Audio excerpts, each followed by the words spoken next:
A statement win from Chelsea, as the Blues emerged 3-0 winners at Stamford Bridge. But before the sending off, we had a fascinating tactical battle on our hands. So what tactics were on display from both sides, specifically in that first half? Let's take a look, beginning with Chelsea in possession.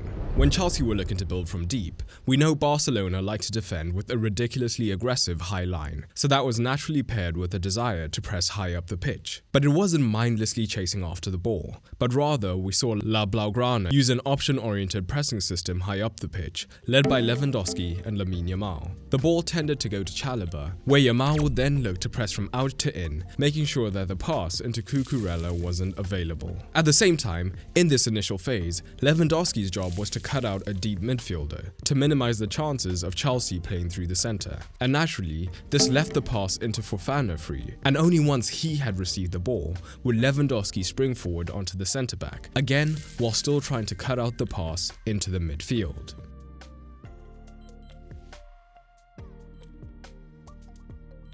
This was good in theory, but for an effective option-oriented pressing system, it is essential that there are no easy outlet options, or the whole thing falls apart. Unfortunately for Barcelona, the chip ball into Cucurella was almost always available, allowing Chelsea to easily escape the press, because Koundé generally wasn't backing up the press, and at the same time, Yamal did not have the work rate to recover in time in these situations.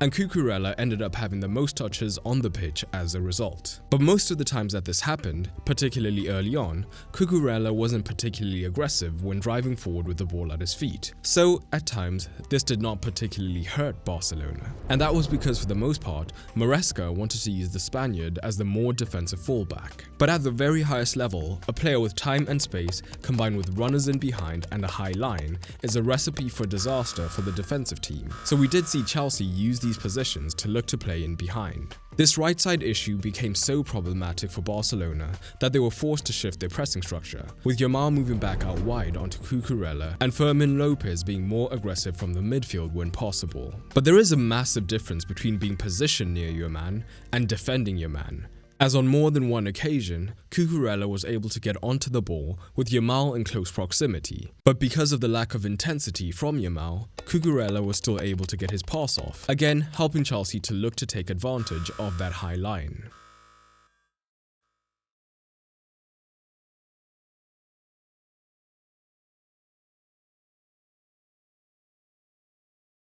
But Chelsea didn't have to build directly through the left side to look dangerous, as they looked lethal down both flanks, with the dynamic being completely different down the right. Gusto was granted much more freedom, and in the early phases, he could look to drop into the midfield to try and overload Barcelona, as they were in man-to-man with all the other midfielders. However, Balde was willing to be extremely aggressive and drop in with his man, at least initially, because Estevao would be sure to push even higher and wider, trying to either force a centre-back into uncomfortable wide positions, or force Balde to drop deep, which would open up more room for Gusto.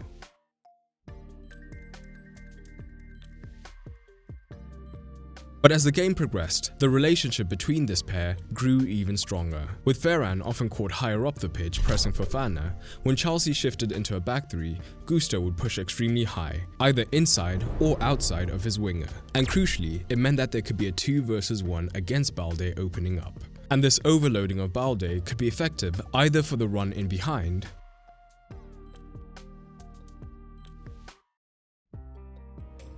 or if they were higher up the pitch, for the run into the half space.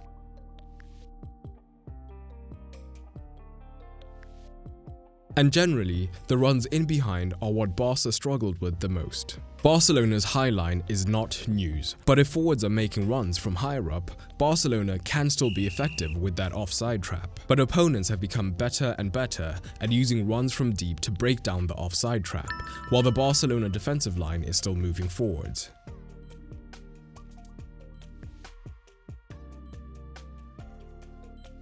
And the beauty of the Chelsea attack down the right-hand side is what it allowed on the other side. Like we said, Yamal's work rate defensively isn't the best, and as a result, he would often still be high up the pitch down this flank, opening up the opportunity for isolations against Koundé through Garnacho if they were able to switch the ball from the right to the left quickly. And at times, Cucurella would even arrive late on the overlap, completely unchallenged.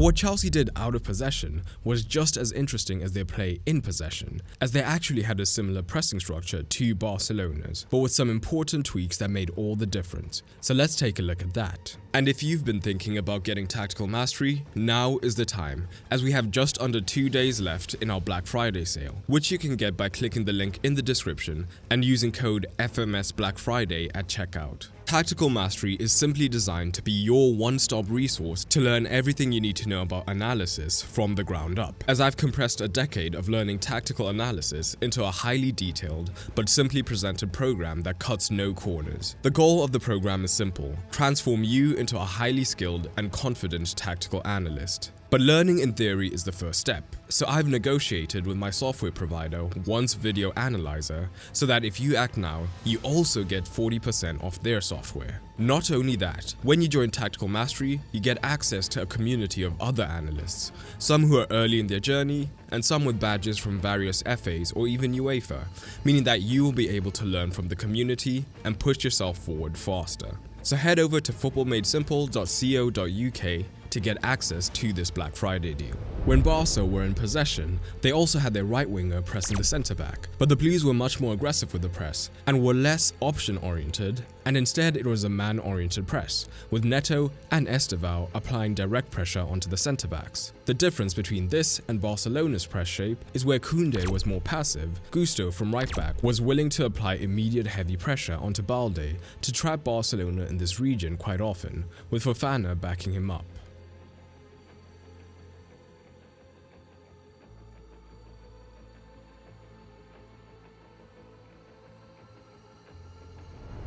And importantly, rather than shifting into a back three in this phase, Chelsea actually kept a back four, because Caicedo would drop into the back line. But while broadly speaking this shape was successful, it was also Chelsea's biggest defensive weakness, as the deeper that Torres dropped, the further that Fofana would be dragged out of position, creating more and more room in behind him. And Barca could look to take advantage of this directly, like we see here, with Estevao pressing centrally, while Gusto immediately backs up the press. Varane drags Fofana way out of position, and the 1-2 means that Balde would have had green grass to break into, if not for the smart foul. Or here, where we have a similar situation, except it's De Jong breaking from the midfield into the space, and while Caicedo as the temporary extra centre-back saves them from certain disaster, Barca still get into a promising situation.